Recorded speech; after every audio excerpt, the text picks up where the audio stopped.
លោកបានអូននេះគឺជាលោកសារ៉ាវបងបានជួបគាត់ពេលដែលខូចឡាននៅក្នុងព្រៃអូនិយាយចឹងឡានរបស់លោកខ្ញុំបានយកទៅធ្វើនៅខេត្តរួចហើយនិយាយចឹងលោកទៅសម្រាប់នៅក្នុងភូមិខ្ញុំសិនទៅបានអរគុណលោកឥឡូវយើងទៅភូមិទាំងអស់គ្នាតោះ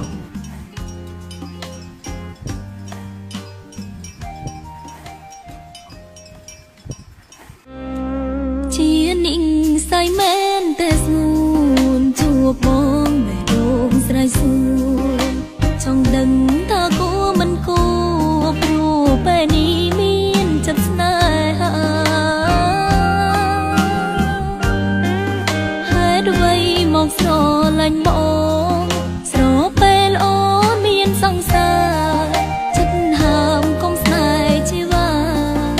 តែបែរដូងថាមិន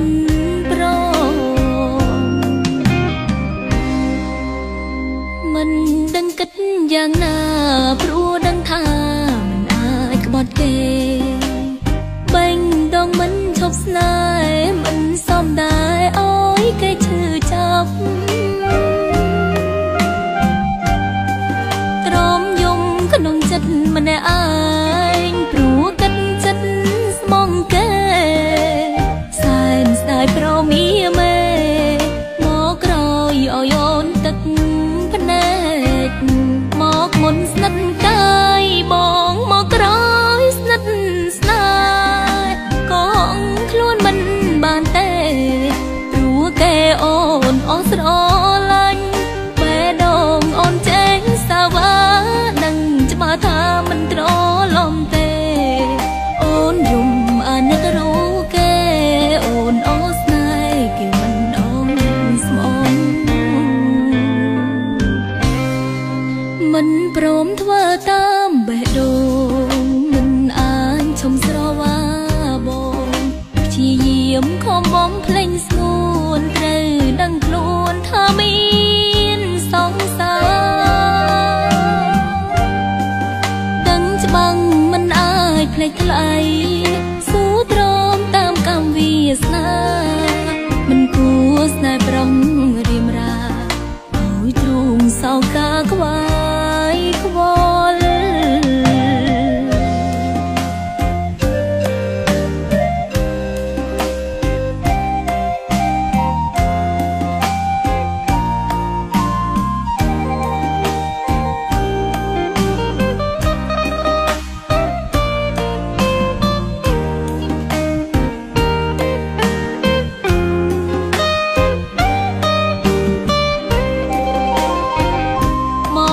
ស្និទ្ធកាយបងមកក្រោយស្និទ្ធស្នេហ៍ក៏ខ្លួនមិនបានទេព្រោះគេអូនអស់ស្រឡាញ់បែរដងអូនចេញសាវ៉ាដឹងច្បាស់ថាមិនត្រឡប់ទេអូនយំអាណិតរូគេអូនអស់ស្នេហ៍គេមិនអងស្មងមិនព្រមធ្វើតាមបេះដូងមិនអាចឈុំស្រវាបងព្យាយាមខំបំភ្លេងស្ងួនត្រូវដឹងខ្លួនថាមានសង្សារដឹងច្បាំងមិនអាចភ្លេចថ្លៃស៊ូទ្រាំតាមកម្មវាសនាមិនគួរស្នេហ៍ប្រុងរៀមរាឲ្យទ្រូងសោកាខ្វាយខ្វល់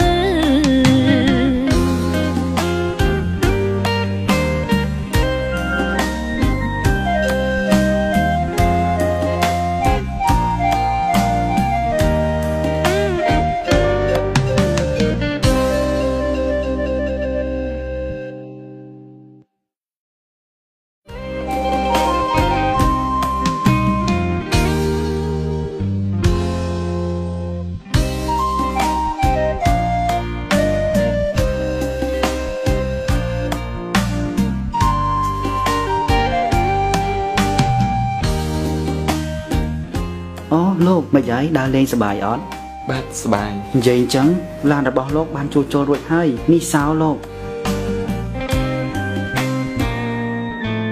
ហើយលោកគិតថាត្រឡប់ទៅវិញនៅថ្ងៃណាដែរប្រហែលជាស្អែក